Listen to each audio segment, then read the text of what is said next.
Awesome, what's up everyone, it's Rodrigo speaking, bringing the best, most consistent and transparent betting strategy for you. In this video I'll be covering Oktagon 16, it's an event in the Czech Republic. If you are familiar to my channel, you know the drill here, you know how to use the spreadsheet. And in respect to everyone's time, I'm adding in the description the links to each fight. You can click on those times and you're gonna be browsed to each fight breakdown. If you're not familiar to my channel, you don't know much what I'm talking about here. What I mean by the most consistent and transparent betting strategy. I'm keeping track of all my results from July 2020. Everything's recorded and everything is here. Basically, is 173% profit overall in the events. And I'm also breaking down here in this chart, so it's becoming more visible how I did on July, on August, and now in September. And this is in terms of the confidence of each bet in high, medium, and low confidence. Okay, so if you don't understand this much, there is an introductory video. I'm also adding the description. Take a look at there. It's I'm explaining details. You're gonna watch it once, and then you're gonna be able to just quickly take a look here and use my strategy to your best interest. All right. So on to the fights breakdown, guys. Just commenting. Awesome event, high-level mixed martial artists. You know, I'm pretty impressed with the promotion. So let me break these fights down for you. It's actually the prelims of the card. Okay, there are so many fights, so I'm gonna cover some here. Maybe I'll be uploading the next video with the rest of them. So first, Branislav Zuzak versus Zdenek Polivka.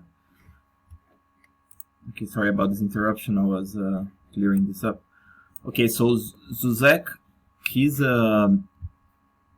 basically he fights like a wrestler, you know. He's like he's a tough guy, you know. He tries to single leg most of the guys, you know. Actually, guys from the Czech Republic, I mentioned that they have this wrestling based style where they like to start with the single leg. I don't see much double legs like American wrestling style, so they start with the single, they switch eventually. So Zuzak, he has a wrestling based style game. It's quite decent, you know. And on the feet, I've seen a couple of footages on him. He seemed to be lagging a little bit behind on the striking, but then in the next fight he showed pretty decent hands, some power, you know. What I don't like much about him, even despite his being super young, 22 years old, he seems to lack a little bit of cardio and overall athleticism. And still he makes some mistake on the ground. He can be swept, he can be, you know, taken down himself, he can be outstriked. And what I've seen from Polivka in the videos, he's a little bit more sharp, better rounded, you know. The straight punches are there, he's quite fast, he's powerful. Actually, this wrestling is better than Zuzak's. I think he mixes a little better, not only with single legs, but he also goes for doubles. And his grappling is also better, you know. So overall, I see Polivka as the superior fighter. And both of these guys, super, you know, tough, great wills and heart. Polivka is 22-year-old himself. And despite the record here, I think Zuzak is 3-1, whereas Polivka is 3-3.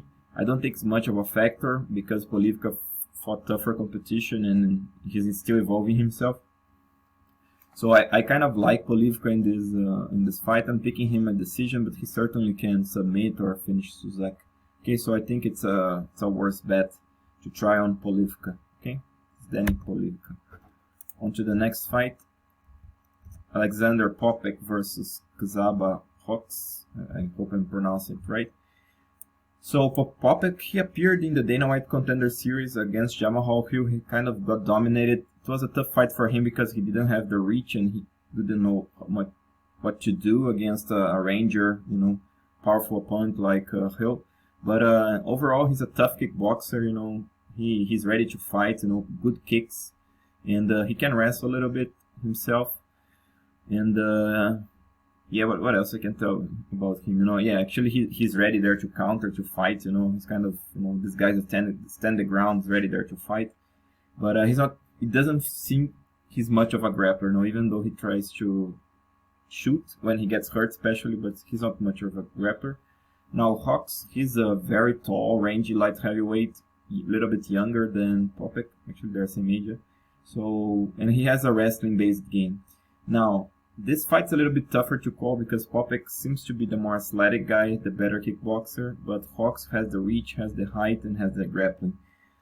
That being said, I'm not sure Hocz can take it to the ground. He's not like a good wrestler or something. He tries mostly to force the issue, which I don't think gonna be much of a factor here. Poppeck, even though being a little bit smaller, he's strong enough, has enough technique to keep standing, I think. So I would say Poppeck is winning this one, but I'm not betting because Poppeck's like a minus 220, so it's too steep a line to bet on a guy like Poppeck and against a guy like Csaba. So I'm actually staying out of this fight. And yeah, if you know something about these guys, you can leave in the description. It would be interesting to know. On to the next fight. It's a Gabor Boraros versus Tato Primera. Boraros, super strong guy, you know, thick muscle, powerful, fast guy. You know, physically very strong. Like I said, he can time very well. He's sharp right. You know, he feints very well. He also has a nasty double leg. Here am I contradicting myself, saying that guys from Czech start already with the single leg. He has a fast double leg. You know, he's very explosive. He also not a bad grappler, especially from top. But he kind of manages his energy well, but he doesn't throw enough. Now Tato Primera, he's a little bit, you know, looks like his weight's a little bit off. He's kind of has some more fat to the body than he needed to probably. But he's a tough fighter, you know, moves forward, you know, good feints, throw hooks, throw good hands, you know. But yeah, I would say that ultimately Boraros is superior both technically, but especially physically. And also the wrestling definitely on the side of Boraros. I'm not sure also if Primera can grapple. I think I've seen him from the top position, but it was quite brief. So I don't have much footage to analyze here, but still I think overall I like Boraros better on this fight. I think he's going to be able to TKO Primera. He has more experience, has the more polished game, better technique, and overall superior athlete. So I think he takes the win here. Also, he's fighting on his backyard, but at least in his country. Whereas Primera comes from Spain. So Gabor Boraros, and I'm actually betting Boraros. I got him at minus 220, not minus 170 as I would like. But still, I think it was a nice bet to throw on a parlay. Okay. On to the next one. Jakub Bele versus Tomas Bolo. Bele, he's a very tall, rangy middleweight, you know, super long limbs. Guy, you know, these guys from Czech Republic, they are super tough, you know. I haven't seen one fighter that is, you know, has this big heart and will to win fights. He's one of them. But, and yes, he's quite well-rounded, you know. He has more like a kickboxing style because of his range. But honestly, he lacks a little bit of technique, you know. He could do much better based on his size, you know, on those massive limbs. He's also strong, you know. But he kind of lags behind. He starts off well, but then crashes distance, so makes his opponent, you know, give opponents a chance. And also from the grappling perspective, he's not that good, makes lots of mistakes. Now Bolo, a little bit shorter guy. Actually, he's much shorter in this matchup. I think he's giving 6 inches in height, so it's significant. And but he's the better fighter, you know. He's that has the better wrestling. He's a good grappler, you know. He's also patient, and but the problem is that I don't know if he's gonna be able to get inside of that massive range, you know. I don't think so. So that's why I'm picking Bele, but I'm definitely not betting this fight because Bolo would be the guy to bet, you know, based on technique. But it's too much size discrepancy. I don't want to bet against a guy like Bele. Can land a knee. He tries knees. He can also, you know, I think he's the superior athlete, so Bolo may get tired, not be able to use the wrestling so much. So I don't like much these variables, and the lines are not worth it on Bele. Bele, I think it's minus 180 or something, so it's too steep to bet a guy that is in deficit technically. So I'm also skipping this fight, okay? But there's the breakdown for you guys. Now on to the next one. Jakub Dohnal versus Kristian Simon. Cool fight. I think these guys are so similar, both physically and stylistically. Both practically fight the same way. Dohnal has a small edge on the feet, maybe. He uses the footwork a little bit, throw more volume. But I think Simon has the advantage on the ground, from what I've seen at least. You know, Dohnal is a good grappler himself, but Simon is a little bit longer. He's more active on the grappling department, you know. So I think Simon gets it done, because I think that this fight gonna go to the ground. So I like Kristian Simon there better, at least from what I've seen. It's not much, but it seems to be Simon's territory here, you know. But Dohnal, definitely a great fighter, and Simon, you know, he got TKO'd once, whereas Dohnal twice. He looks quite weak chin. Dohnal looks a little bit stronger on the feet, like I said, but I don't think he's gonna play much on the feet. Let's see if Dohnal brings good strategies to the fight, so he may be able to adjust here. But I think Simon is tough enough. His defense is not that bad, despite the weak chin. So I think he'll be able to clinch, and these guys will grapple, which is going to be a great match. And I think Simon may come on top here. Jakub Tichota versus Denis Tripsansky. I think this is the pronunciation.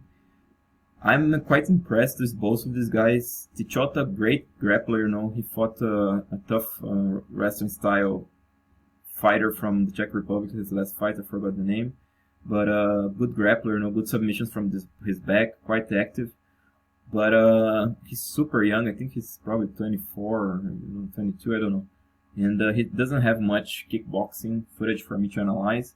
Now, Tripsansky, he's maybe the opposite. So this matchup is striker versus grappler, and Tripsansky, he's so fast and powerful, you know, great attacks. He's also very patient, wait for the right time to throw the right techniques, you know, fast 1-2s, he waits, he cuts the angle, he goes for the uppercut, kicks up the middle, fast head kicks, you know, the guy is really, you know, maybe he's not elite, but he's probably close to that level. His kickboxing is very good, you know, it's great level.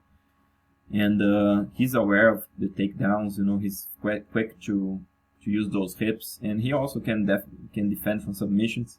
So I think overall he's the better fighter here.